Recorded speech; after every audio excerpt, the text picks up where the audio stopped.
These latest headlines from ABC15 are sponsored by Lerner and Rowe Injury Attorneys. One call, that's all. Hi there, I'm Nohelani Graff with your top stories from ABC15 Arizona. On this Tuesday, America votes. It is Election Day in Arizona, the presidential preference election happening now. If you haven't turned in your vote by mail ballot yet, you do have until 7 o'clock tonight to hand deliver it or vote in person. A reminder, this is only open to registered Democrats or Republicans. This bill would have done tremendous good for renters like me who are struggling to afford housing in this market. It really is a shame. A big shakeup when it comes to the housing crisis in our state. Governor Katie Hobbs vetoing a housing bill she says is a step too far.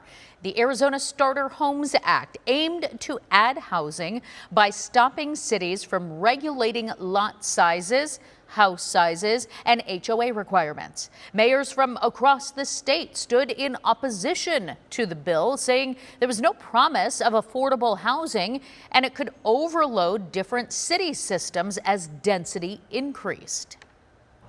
A generous stranger or a scam?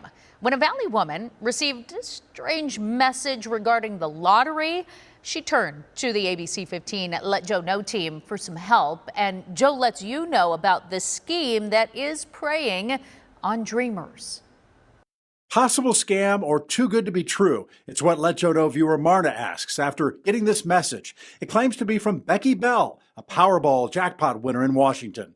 It says Bell wants to share her wealth, donating to strangers. To claim the money, Marna was asked to text a number with a given code. So is a stranger really that nice? Unless you have some specific affiliation with that person, then it's highly unlikely. Todd Terrell is a deputy director of the Security and Regulatory Division at the Arizona Lottery. He says scammers may try to mix in some truths to make their fraud look legitimate. In this case, there's a person named Becky Bell who did win the Powerball in Washington earlier this year.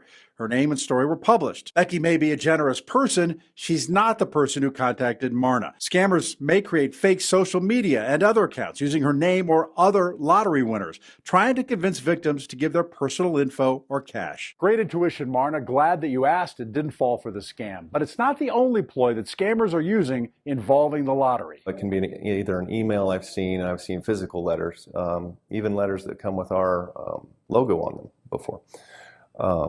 Claiming that they've won some foreign lottery. The Arizona Lottery warns as jackpots grow, scammers may try to take advantage of people who dream of striking it rich. Anytime those jackpots get hit, I think you see kind of an influx of those kinds of scams.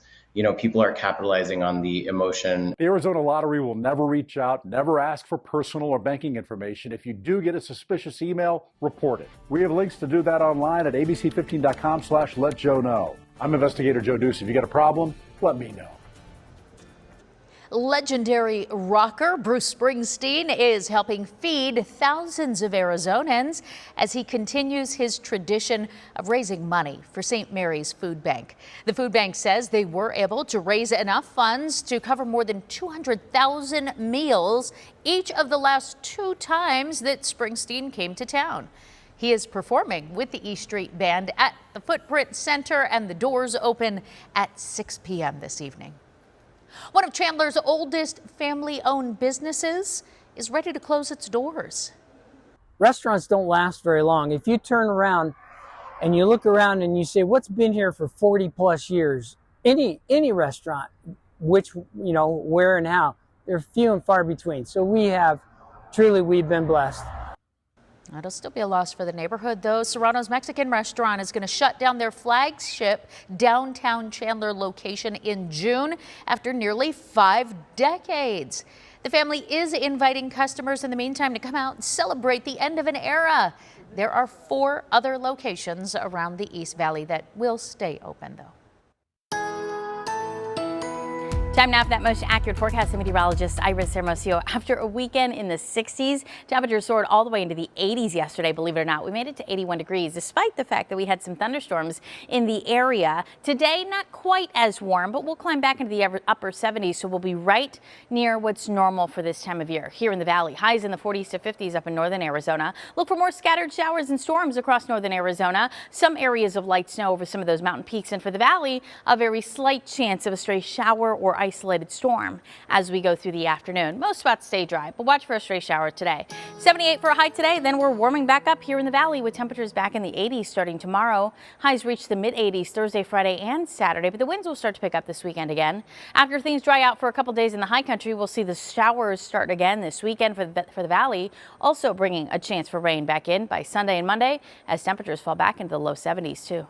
For the latest headlines, weather, and traffic, head to ABC15.com. We're always updating it, or download our free ABC15 app. Make it a great day. These latest headlines from ABC15 are sponsored by Lerner and Rowe Injury Attorneys. One call, that's all.